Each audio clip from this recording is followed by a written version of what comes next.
दंडों के साथ झारखंड की राजनीति में क्रांतिकारी पहल के तहत कदम रखने जा रही है, उनका सभी का स्वागत है। और साथ ही साथ क्योंकि झारखंड की राजनीति में काफ़ी उठापटक हो रही है, काफ़ी गाँव पेश दिख रही है, इस बीच हम लोग राजकीय नीति को पा रहे हैं। और सबसे पहले माननीय मुख्यमंत्री पुनः आए हैं तो स्वागत करते हैं। हालांकि चंपई चाचा क्या हो इस हाल में नहीं छोड़ना चाहिए, फिर भी जो उनका स्वागत करते हैं और उन्हें आशा करते हैं कि आज विशेष सदन बुलाया गया था। हम उम्मीद करते हैं कि विशेष सदन झारखंड के युवाओं के लिए बुलाया जाए, झारखंड के छात्रों के लिए बुलाया जाए, झारखंड के किसानों के लिए बुलाया जाए और उनकी समस्याओं का भी निदान इसी प्रकार विशेष सदन के माध्यम से हो। और पुनः क्योंकि जैसा कि हम लोग देख पा रहे हैं, आज भी केवल हमारे जो विधायकगण हैं उनकी सैलरी में इंक्रीमेंट हो रहा है, इंक्रीजमेंट हो रहा है, लेकिन हमारे जो आज सहायक पुलिसकर्मियों की बात करें तो वो धरने पर बैठे हैं। आज उनकी ओर से एक पोस्टर देखें चढ़ा, बहुत ही मार्मिक पोस्टर था कि हमें नक्सली बनने पर मजबूर ना किया जाए। तो ऐसे में हम अपेक्षा रखते हैं पुनः जो गठित हो रही है हमारी सरकार नए मंत्रियों के साथ एक फ्रेश होकर उनसे आशा करते हैं उनकी समस्या का निदान हो।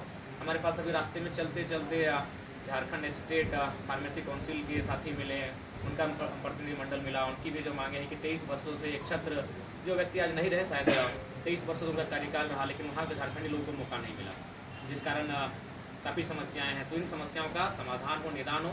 और आज के प्रेस कॉन्फ्रेंस का जो महत्वपूर्ण उद्देश्य यही है कि हम लोग खुला आमंत्रण, खुला निमंत्रण उन सबों के लिए कि वे लोग हमारे साथ चलें जो झारखंडी भावनाओं के साथ है, जो झारखंडी राज्य को अलग गठन करने के समर्थक रहे हैं।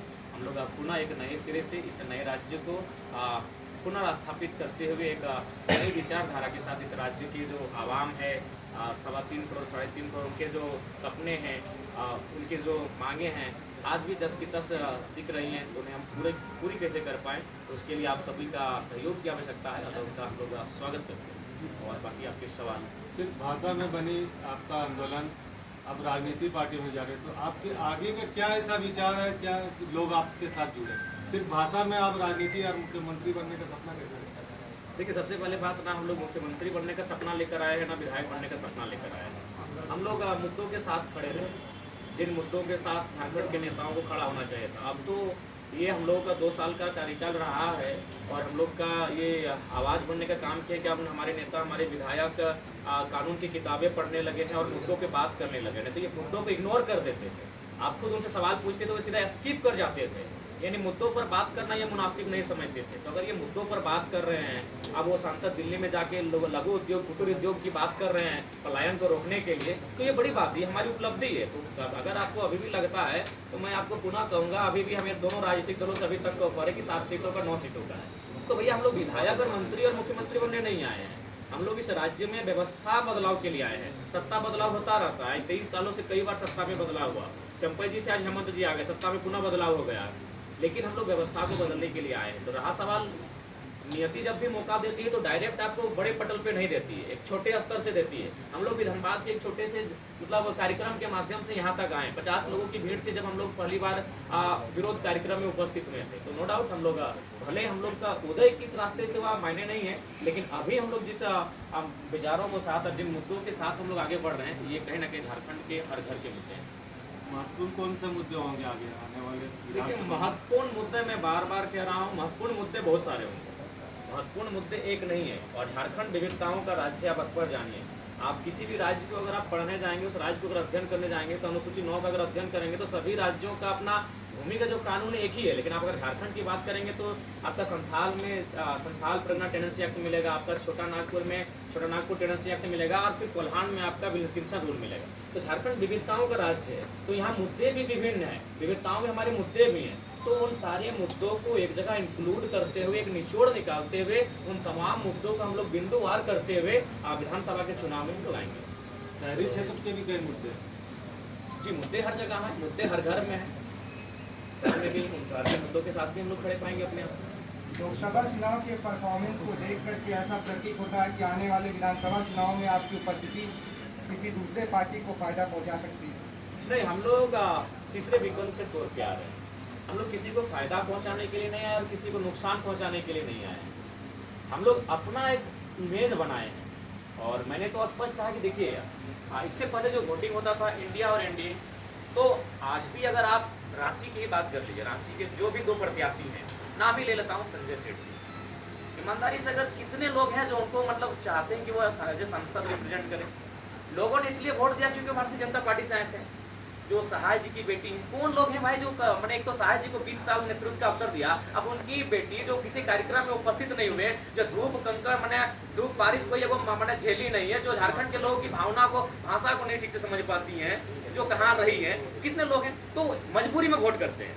हमने उस मजबूरी को मजबूती का नाम दिया है। तो इसीलिए अगर आप भी अगर सोच रहे हैं ऐसा कि हम किसी को फायदा किसी को घाटा पहुंचाने हैं, बिल्कुल नहीं। हम मजबूरी से जो लोग वोट करते थे उस वोट को मजबूती से तब्दील करने आए कि आपको हम तीसरा विकल्प दे रहे हैं। पीजीटी के छात्रों का कुछ मुद्दा है कि छात्र नेता अब राजनेता बन गए हैं, हमारे साथ कोई नहीं। हम लोग उनके साथ हैं, हम लोग हमेशा साथ हैं। हमने तो कल भी बयान दिया था, आज भी दे रहे हैं और कल भी देंगे कि अगर हमें अवसर मिलेगा तो मुद्दों को सदन में रखेंगे, और वहां अगर अवसर नहीं मिला तो सड़क में है आपके लिए, सड़क में बैठे हैं आपके लिए। एफआईआर में हमारी कोई कमी नहीं आई है। लोकसभा चुनाव लड़ते लड़ते 4 एफआईआर मैंने हमारे ऊपर हुआ है, तो हम लोग कब मुद्दों से भागे हैं और कब उनके मुद्दों से हम लोग अपने आप को दूर किए हैं? उनके सभा स्थल पे मिलने जाएंगे जी, इसके बाद हम तो सुबह ही जाने वाले थे, वो स्वयं नहीं थे अपने धरना स्थल पर। आंदोलन की शुरुआत में कई आपके ऐसे साथी थे जो साथ में थे, जिन्होंने शुरुआत से आपका साथ दिया, लेकिन बहुत से ऐसे लोग हैं जो अब आपके साथ नहीं आए।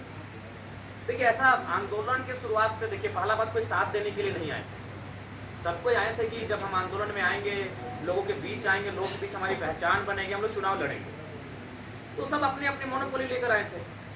लेकिन हम तो एक छात्र थे, हम तो उस दिन जाना भी नहीं चाहते थे आंदोलन में, चले गए, नियति हमें लेकर जा रही थी। अब लोगों ने हमें पसंद किया, लोगों ने हमारे नेतृत्व को स्वीकार किया, तो उसमें हम क्या कर सकते हैं? हमने तो कभी नहीं कहा कि हमारे हाथों में नेतृत्व दीजिए। लोगों ने स्वीकार किया, लोगों ने विश्वास किया। और ये साथी पुराने नए क्या, अभी हो सके इसी सभागार में हमारे बहुत सारे साथी हैं जो 3 महीना बाद हमारे साथ नहीं दिखेंगे। तो साहब तो कहना है, साथ आएंगे।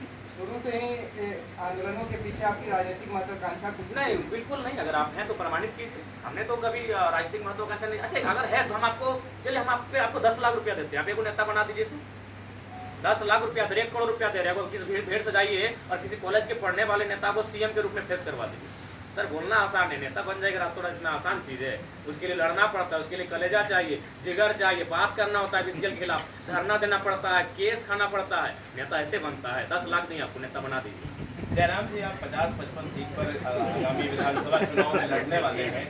ऐसे में अगर चुनाव में अगर किसी भी पार्टी को बहुमत नहीं आती है, तब जेबी केसेस किस और मुड़ सकता है? क्योंकि ये रायशुमारी दी जाएगी। क्योंकि आप पूरे 81 सीट पे तो लड़ नहीं रहे हैं। और किसने कहा 81 सीट पे हम नहीं लड़ रहे? पिछले प्रेस कॉन्फ्रेंस हमने में क्या कहा था? पहला बात, हम लोग हर चीज को आप ले लेते हैं एकदम। हमने क्या था अनुमान, हमने क्या कहा था? हम लोग 8 लोकसभा लड़े हैं, 8 6 48 होता है, चतरा और झारखंड में 5-5 सीट यानी 46 तो लड़ेंगे ही लड़ेंगे। जहाँ लोकसभा लड़े हैं वहाँ विधानसभा लड़ेंगे ही लड़ेंगे। हम लोग जमशेदपुर नहीं लड़े थे, गोड्डा नहीं लड़े थे, पलामू में नहीं लड़े थे। हम आपको बता रहे थे अनुमान, हम लोग 55 तक जा रहे हैं। हमने ये कहा था कि अनुमान, तो अगर समय बीतता जाएगा, हम लोग आगे बढ़ते जाएंगे, 81 को टच करेंगे, उसमें क्या है? जयराम जी, अगर आपको फिल्म मेकर बनने की का मौका मिलता है तो वैचारिक तौर पर आप किसके नजदीक होंगे, एनडीए या इंडिया? देखिए, हमें लगता है उस समय रायशुमारी होगी, वैचारिक रूप किसी का नहीं होता है। पहला बात है कि जो पार्टी होती है ना, पार्टी निर्जीव होती है। वर्तमान उस समय पार्टी को चलाने वाले नेता उसको जीवित रखते हैं। तो आज अगर मान के चलिए हेमंत के हाथों में जेएमएम की बागडोर है, कल किसी और के हाथों में, जैसे बीजेपी की जो बागडोर जिनके हाथों में, अभी भी मान के चलिए, देखिए जब बीजेपी को लोग याद करते हैं अटल जी को और मोदी से तुलना करते हैं, तो अटल जी कहते हैं कि नहीं वो सबको लेकर चलने वाले लोग थे, इस तरह का उनके साथ माहौल नहीं था। यही पार्टी थी, इसी पार्टी के नेता थे। तो पार्टी निर्जीव है, उस पार्टी के नेता उस पार्टी को जीवंत करते हैं। तो उस समय अगर किसी भी पार्टी में अगर विचारधारा मिलने वाले लोग आएंगे, अगर वे आगे आकर अगुवाई करेंगे, तो हम लोग बैठेंगे, बैठने में क्या आपत्ति? व्यक्तिगत विचारधारा बेटर करेगा नेताओं का व्यक्तिगत? पार्टी की कोई विचारधारा नहीं होती है। पार्टी की विचारधारा को नेता ही जीवित करते हैं। पार्टी की विचारधारा किताबों में रह जाती है। तो मैं ये चाहता हूँ कि जो आज हमारे साथ संगठन में ज्वाइन किए हैं संतोष महतो जी और प्रकाश कुमार जी, संतोष जी मैं चाहूँगा कि आप संगठन के संदर्भ में मीडिया के साथ